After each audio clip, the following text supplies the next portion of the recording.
వ్యాప్తంగా మత విద్వేషాలను పెంచడానికి కొన్ని విద్రోహ శక్తులు గత కొంతకాలంగా కుట్ర పన్నాయని, దీని పట్ల ప్రభుత్వ యంత్రాంగం కఠినంగా వ్యవహరించాలని సిఐటియు జిల్లా ప్రధాన కార్యదర్శి కందారపు మురళి ఓ ప్రకటనలో విజ్ఞప్తి చేశారు.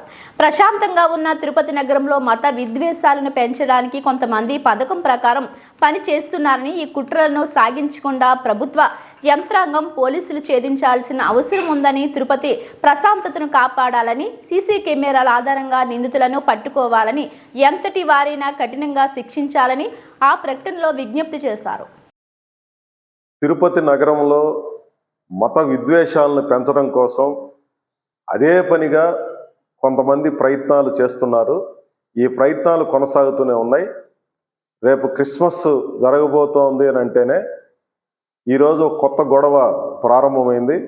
అన్నమయ్య విగ్రహం మీద క్రిస్మస్ టోపీని పెట్టి కొంతమంది అదే పనిగా ఈ విద్వేషాలను పెంచడానికి ఒక తీవ్రమైనటువంటి ప్రయత్నాన్ని తిరుపతిలో చేశారు.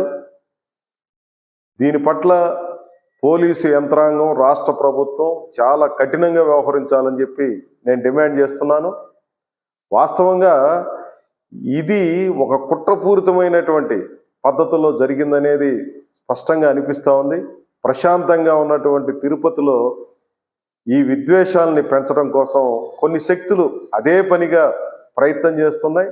దీని వెనక ఎవరున్నారు, వీటిని ఛేదించాల్సినటువంటి బాధ్యత ప్రభుత్వం మీద, పోలీసు యంత్రాంగం మీద ఉంది. తిరుమల కొండ మీద ఇదే రకంగా ప్రవర్తన ఇటీవల కాలంలో కొందరు చేస్తున్నారు. తిరుపతి నగరంలో ఇదొక విషవలయంలాగా అవుతున్నటువంటి పరిస్థితి కనిపిస్తూ ఉంది. తిరుపతిని కేంద్రంగా చేసుకొని దేశమంతటా అలజడి సృష్టించాలన్నటువంటి కుట్రమూర్తమైనటువంటి ప్రయత్నాలు జరుగుతున్నాయి.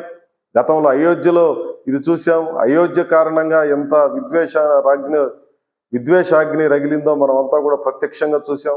ఇప్పుడు తిరుపతిలో ఇట్లాంటి చిల్లర చేష్టలన్నీ చేస్తూ కొంతమంది అదే పనిగా ఈ ప్రయత్నాల్ని కొనసాగిస్తున్నారు.